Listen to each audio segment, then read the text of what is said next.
What is up, YouTube? It's Apex Saragaki here with a video on Raid Shadow Legends. This is going to be my first video of this kind and hopefully a good kickstart for my YouTube since this is a game I have come to very much so enjoy. But some of the topics I'll be going over is going to be the Draco Gate and all of that drama, what it is, and how it started and how it's going. I'm even going to talk a bit on a review that Chosen has had with a Plarium employee on the subject. Then I'm going to give some notes on the next patch. And then the teaser that they're giving us for the next patch, 1.13.5. And then I'm going to give my honest review on the game. So to start off my list, it'll start with Draco Gate and all of that drama. Pretty much just sum up what happened, how the community saw it, and then how it came. N1 Cartman a while ago had Draco Morph and he accidentally crunched him. Well, he tried to contact Plarium like, hey, I accidentally crunched him, can I get a new one? And obviously because of the guidelines and everything of that nature, they said no. So, later down the road, he recently did a live stream where he did a pool of 300 or so ancient shards and didn't get a Draco Morph. And obviously, I mean, statistically, you're not going to get it unless you got good luck, but he didn't get one and he was very upset by that. And not long after, he was gifted a Draco Morph from Plarium. This is where the drama started and everyone kind of like lost their stuff because, he got a free Draco Morph. What's the deal with that? After watching Chosen's interview with Plarium's employee, I now understand Plarium's side of it, and I mean, they should have went a different route about doing it. What they told us was they didn't give it to him because that he was upset that he didn't get a Draco Morph, that he crunched it in the past. That's not why they gave it to him.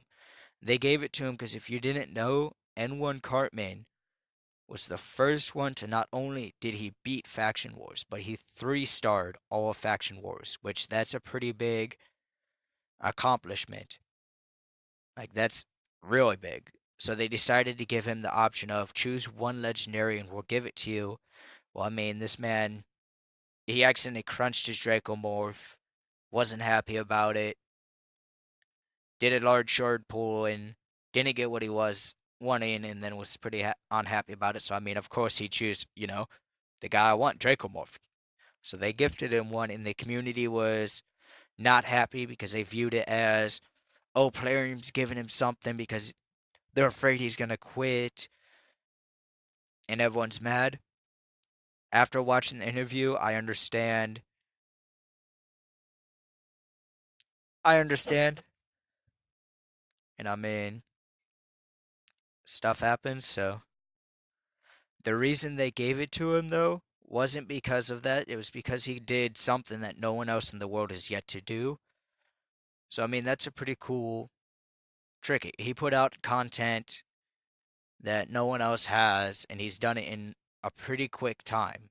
Like, he geared champions, leveled them up, and used them to be able to beat and 3-star all of Faction Wars. And I don't know if you know much about Faction Wars, but Faction Wars, it's exactly what it sounds like. It's dungeons set for specific factions. And to get 3-stars, you have to have all 5 of your champions survive. The normal waves aren't that bad, but those bosses are pretty difficult, so that's a pretty big accomplishment that not only did he beat it, but he 3-starred everything. That's pretty cool. And I feel it's a pretty good reward for doing that. On top of it, they're also adding something in the future. They're adding a legendary that you get when you 3-star. So lucky for N1 Cartman, not only did he get Draco Morph, but he'll also be getting pretty much a legendary based on him. Which they've done this in the past with Foley. I don't know the exact situation, but still, nonetheless, they said they've done it, and I don't know, that's kind of cool. Like, alright, like, I can't say anything, it's just pretty cool. So, moving past Draco Gate and all that, Chosen's interview is the next thing on that list. I know many of you have been waiting for this for a while now, because the very soons and very closes, it's almost here, the teasers and all that stuff. If you're like me, it's been annoying you a lot.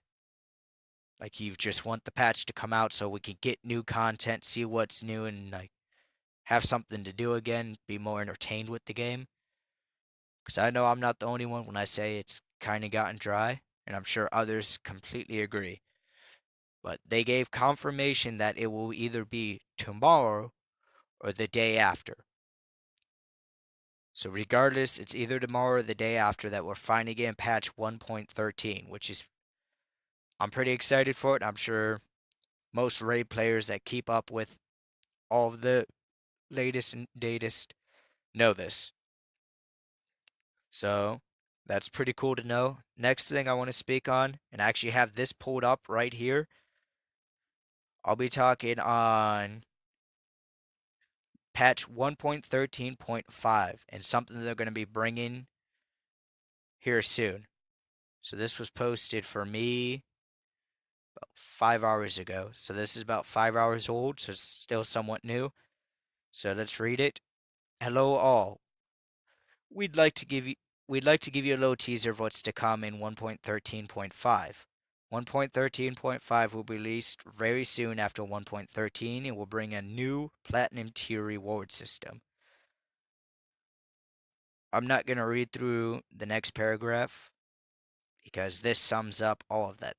There will be 3 new types of platinum tier chest. Ultra platinum chest, which are the top 3 will only receive this. Super platinum chest, which are the top 4 to 20 people. And platinum tier chests, which are the 21 to 300, so the rest of the people. In each chest, new things can be given, such as new rewards, avatars. We are adding 2 sets of unique avatars, Ultra and Super Platinum. Ultra Platinum avatars will drop from Ultra Platinum chest, while Super Platinum avatars will drop from Super Platinum and Platinum tier chest. So that's pretty cool for the top 300 to have unique special avatars that really change nothing in game but are still cool to see. Sorry about that small delay. Something popped up on my screen, so I cut out the video so you didn't have to sit through and see me do that. But back to what I was speaking of. The avatars are a pretty cool thing for the top 300 to have, since it's not really game changing or anything big. But that's pretty cool if you ever get to that point and you happen to obtain one where you are. It seems how they're doing it, you have it for life, so that's pretty cool. Uh, and to be honest, the artwork for them is pretty sweet. Let's go into the next thing, the new artifact sets. These 2 sets will only drop from platinum tier chest. So Swift Parry set, it's a 4-piece set and it gives you speed and critical damage plus speed plus 18% and critical damage plus 30%. 50% chance to get unkillable for 1 turn when hit with a fatal hit. Alright. So my thoughts on that is you could put that on a crit rate champion to give them a little bit of a speed boost and a nice boost to the critical damage. And you get a chance to get unkillable for 1 turn when hit with a fatal hit. So I'm sure it's like probably 75% or more of your HP or something like that. Which could be really cool for your really heavy hitters who rely on crit damage. Like if you get hit and no one normally one-shot you, you got a 50% chance to get an unkillable buff for 1 turn. And then be able to attack again and get a redemption shot. That's kind of cool. So, I don't know, the get unkillable buff for 1 turn, that kind of reminds me of Skull Crown's abilities. So basically, they're given a 50% chance to have Skull Crown's ability. Hers is if she falls below 30% HP, she gets unkillable buff for 1 turn. And I don't know about you, but I hate seeing that in Arena, so I couldn't even imagine with this set. But we'll move on to the next one. It gets HP and defense plus 20%, and it has a 30% chance to deflect one debuff onto the attacker when the debuff is placed on the wearer. So it boosts your HP and defense. So that could be good on an HP or defense based champion, plus has a chance to deflect debuffs so you don't get it and they do. That's kind of cool. That could definitely be very useful to help survivability of your team. Next thing is new badges of honor. We'll also be recognizing all players who finish first in the platinum tier chest with a special badge next to their username, counting the number of first place finishes. That's actually kind of cool. Like to signify that, hey, I was the best, since you're not going to be the best every single time. That's cool to give that special little marker to the top arena tier, like the top arena person, to see how many times they get it. That's pretty cool. Something small, cool to add in. Next will be my honest review. I've been playing Raid for 7 or 8 months, and I have spent a little bit, little bit of money on it. I wouldn't say I'm no whale, definitely no Kraken, but I've spent my fair share, and I've gotten a decent champion pool. I'm sitting at like 6 Legos, four of which I use every day, one of which I'm leveling up to use every day. I've got a nice selection of epics. I've got some of the more mainstream rares like Spirit House, Apothecary, Kale. So I have a decent pool, and I've definitely been around the block in this game, but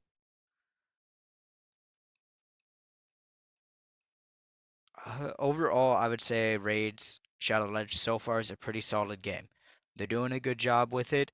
I just hope that they quit using so many teasers for their updates, because those honestly get really draining. Just constantly seeing teasers and stuff like that. Another thing I hope to see changed is,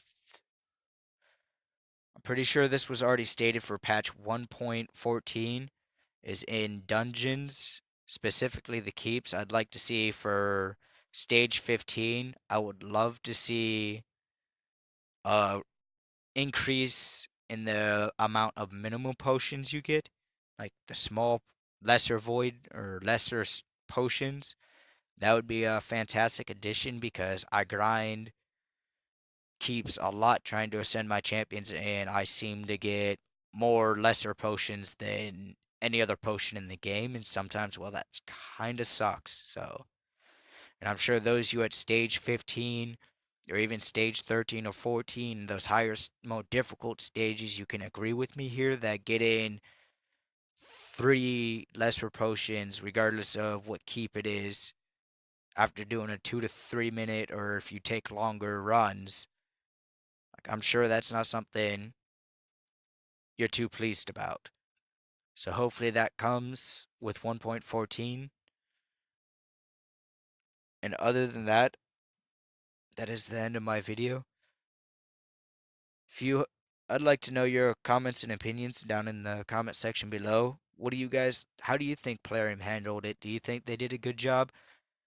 Do you think there's something else they should have done? Do you think they shouldn't have gifted a champion of that scale to someone? Tell me what you guys think, because I'm curious to see what the community besides myself thinks. But that being it, Apex out.